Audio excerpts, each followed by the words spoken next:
el futuro de la humanidad depende del futuro de la religión.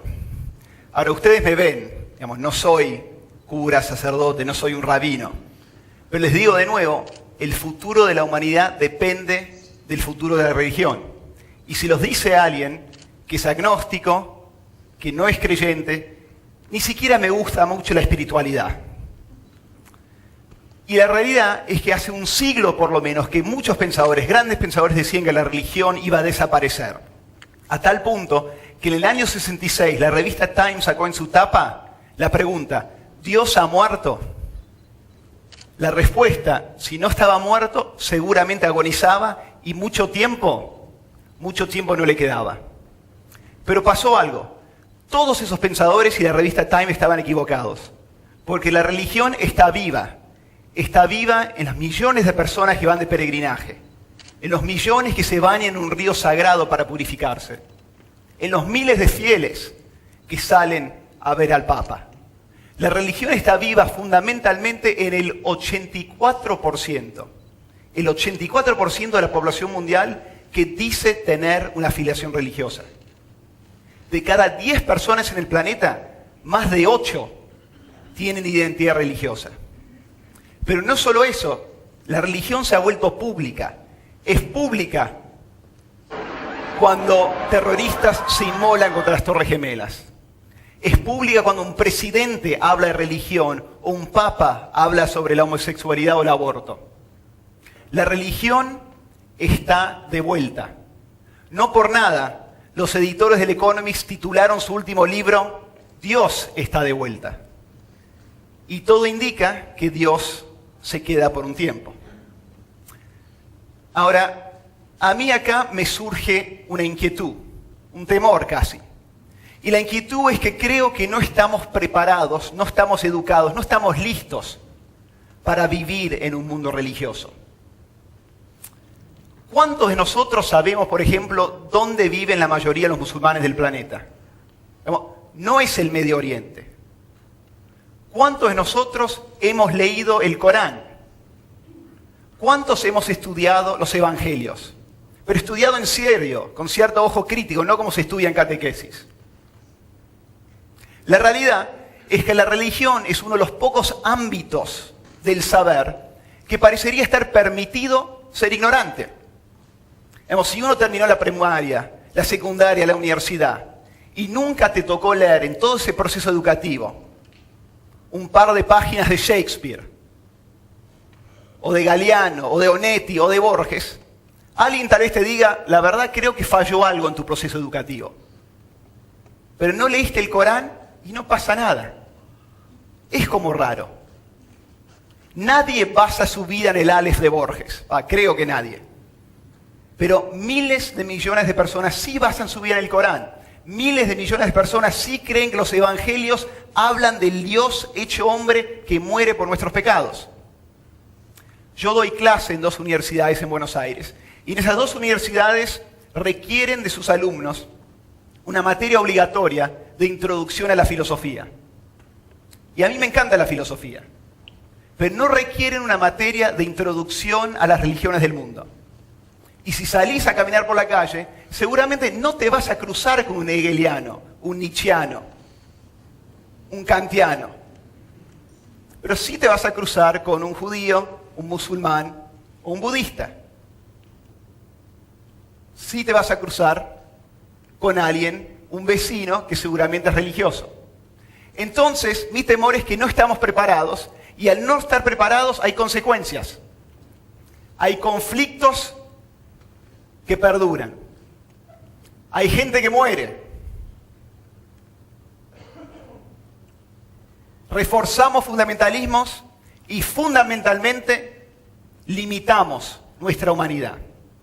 Entonces, conflictos que perduran. Hace un par de años una mujer de fama de negociadora muy dura, que fue canciller de Clinton, Madeleine Albright, publicó un libro que causó cierto revuelo en ambientes diplomáticos y políticos, El poderoso y el todopoderoso. Y allí ella argumenta que un canciller, de la misma manera que tiene asesores para temas geográficos, políticos o económicos, tiene que tener también asesores en temas religiosos. Y que la estrategia de separar, de sacar la religión de los conflictos internacionales no funcionó y que hay que probar otra cosa. Ella incluso dice que en el caso de las negociaciones de Medio Oriente que le tocó a ella, fracasaron no porque Clinton se reía de Arafat y el primer ministro de Israel, sino porque se dieron cuenta que esos líderes políticos no tenían la legitimidad religiosa para poder negociar los lugares sagrados.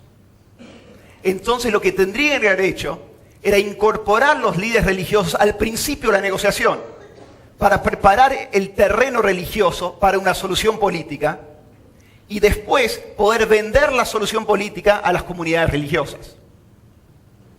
Ahora, ¿qué quiere decir preparar el terreno religioso? Implica un trabajo que es fundamentalmente teológico, que es resaltar la tremenda riqueza de la historia compartida del judaísmo y el islam, que comparten no solamente una historia de convivencia pacífica y fructífera, sino prácticamente una misma revelación, profetas conjuntos, un territorio en conjunto. Adoran fundamentalmente el mismo Dios. Nosotros hablamos hoy de una civilización judeo-cristiana como si fuera obvio, pero esa idea es muy reciente. La idea de una civilización judeo-cristiana como algo positivo surge después del Holocausto. Es una respuesta al horror del Holocausto.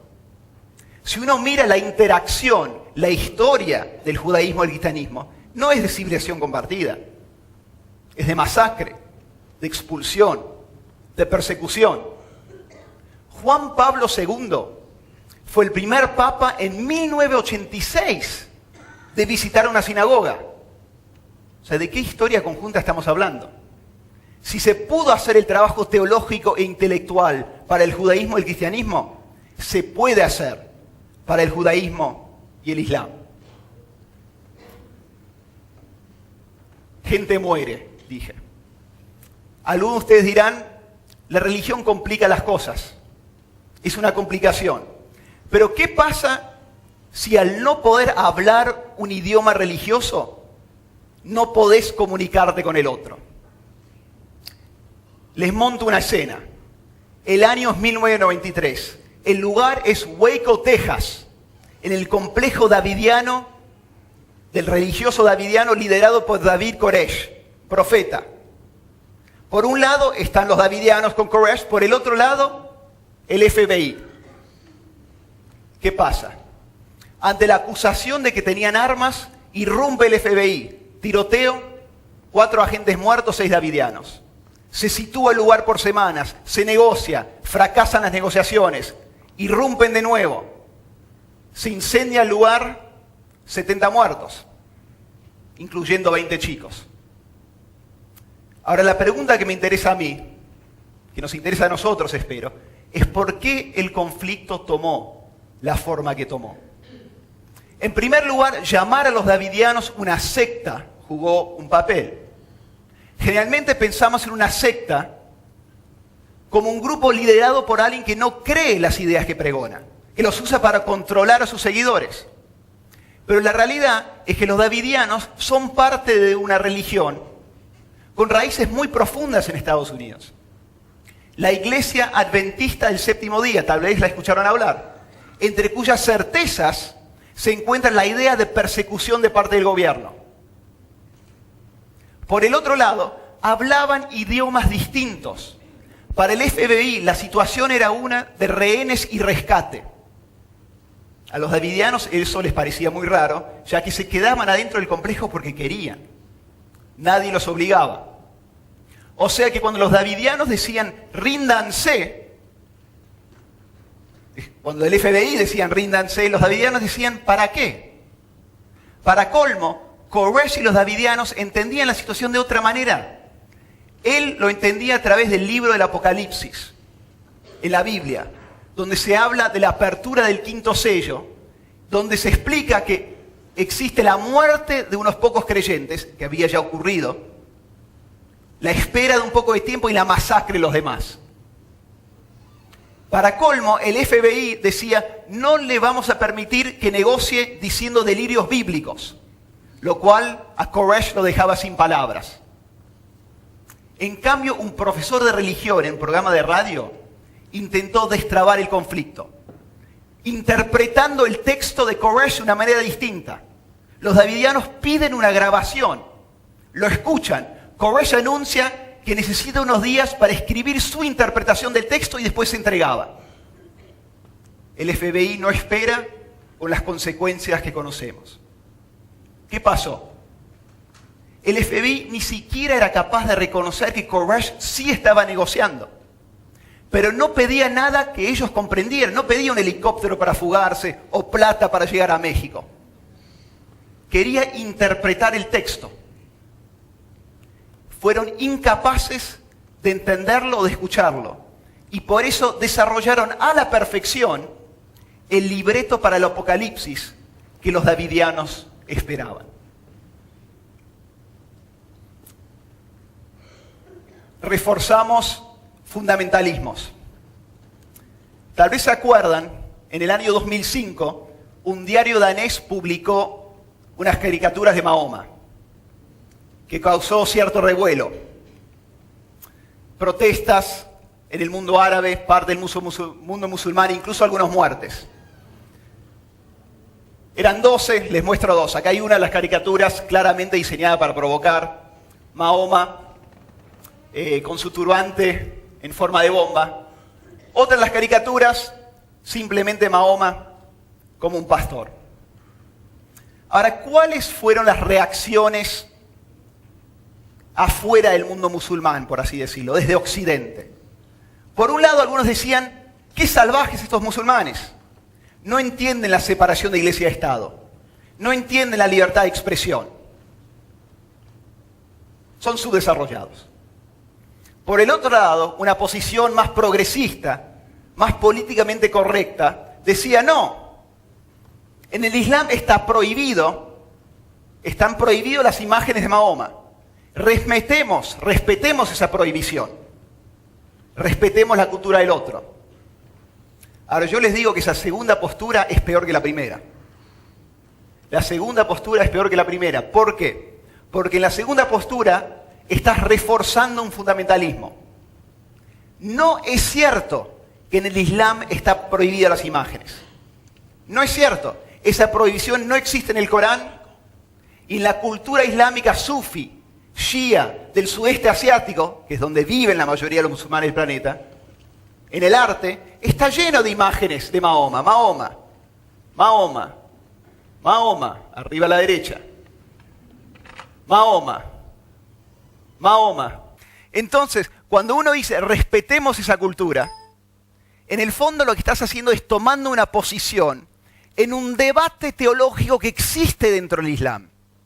Y estás tomando la posición equivocada, la de los fundamentalistas, asumiendo que ellos representan el Islam, en vez de tomar la posición de la postura más abierta, más pluralista. Finalmente, limitamos nuestra humanidad. Como les dije, no soy creyente, soy agnóstico. Por si no saben, el creyente cree, el ateo rechaza, el agnóstico, hablo por mí, es el pusilánime que no se decide. Que tal vez es más creyente cuando el avión sacude y se mueve, pero en general con los pies sobre la tierra, apuesto por ser pusilánime. Ahora, hay algo en común que tienen el creyente y el ateo. Es que viven de alguna manera en mundos cerrados. Mientras el agnóstico está abierto, busca relacionarse, busca salir de alguna manera de su burbuja. Entonces quiero cerrar con una propuesta sobre cuál debería ser o cuál podría ser nuestra relación con las religiones en el siglo XXI. Una opción es tolerancia, que a mí no me gusta. Tolerancia me parece arrogante y condescendiente. Estás equivocado, sos un delirante, pero te tolero. Otra alternativa es respeto. Respeto es mejor, pero tampoco me gusta. Porque respeto implica un dejo de distancia. Esas son tus creencias, las respeto, pero me doy un paso atrás. Las respeto. La postura que a mí me gusta es lo que se podría llamar humildad espiritual. Una apertura a las religiones del mundo. Un deseo de aprender de ellas, de incluso tal vez experimentar con ellas en nuestras vidas. Generalmente pensamos en las religiones como países, con soldados que protegen las fronteras de manera celosa, para que nadie pueda salir o nadie pueda entrar. Vos te sentís un traidor si cambiás de creencia religiosa, o incorporás algo a tu vida de otra fe. Gandhi decía que él, como indio, claramente tenía una relación privilegiada, especial con el hinduismo. Pero como ser humano, todas las religiones le pertenecían. Porque son parte de la herencia colectiva de la humanidad. Y que él tenía el mismo derecho de usarlas y aprender de ellas que cualquier adherente que por casualidad del destino nació en ellas. Ahora, esa postura de Gandhi, que tal vez parece utópica, hoy en el siglo XXI cada vez lo es menos. Antes vivíamos en comunidades homogéneas. Ahora ves cada vez más personas viven en ciudades enormes. Y las ciudades son lugares donde uno inevitablemente se codea con personas que piensan cosas muy distintas. Lo urbano, internet, inmigración, televisión, radio. Todo eso lleva a un fenómeno que los sociólogos del conocimiento llaman contaminación cognitiva. Contaminación cognitiva. La idea simple que cuando uno charla con otro, dialoga con otro en el cara a cara, es más difícil pensar que esa persona es un pecador, o un perverso, o que inevitablemente se va al infierno por lo que cree. Contaminación cognitiva. Y por eso, cada vez más, la religión no es algo solamente que se hereda, sino que se construye. Pasa a ser una decisión del individuo. O sea que uno es budista o judío o musulmán, no porque naciste ahí, sino porque elegís serlo. Y por eso también, cada vez más personas toman la comunión, pero hacen meditación zen. O comen kosher, pero hacen yoga, una práctica antigua del hinduismo. O van a la confesión, pero leen los poetas sufi del misticismo islámico. Podemos empezar a aspirar no solamente a países multirreligiosos, sino también a personas, a individuos multirreligiosos. Personas que en sus vidas tiran abajo, derriban las paredes que hacen posible los fundamentalismos. Personas que en sus vidas, en sus cuerpos, encarnan una nueva religiosidad. Generalmente pensamos que la historia de las religiones está acabada, que no hay una profecía o un anuncio nuevo que se acerca. Pero tal vez en esa realidad, empieza a construirse la base, los cimientos de una nueva revelación. Empecé esta charla diciéndoles que el futuro de la humanidad depende del futuro de la religión. Cierro con un agregado. Sí, el futuro de la humanidad depende del futuro de la religión. Pero el futuro de la religión, eso depende de lo que hagamos nosotros. Muchas gracias.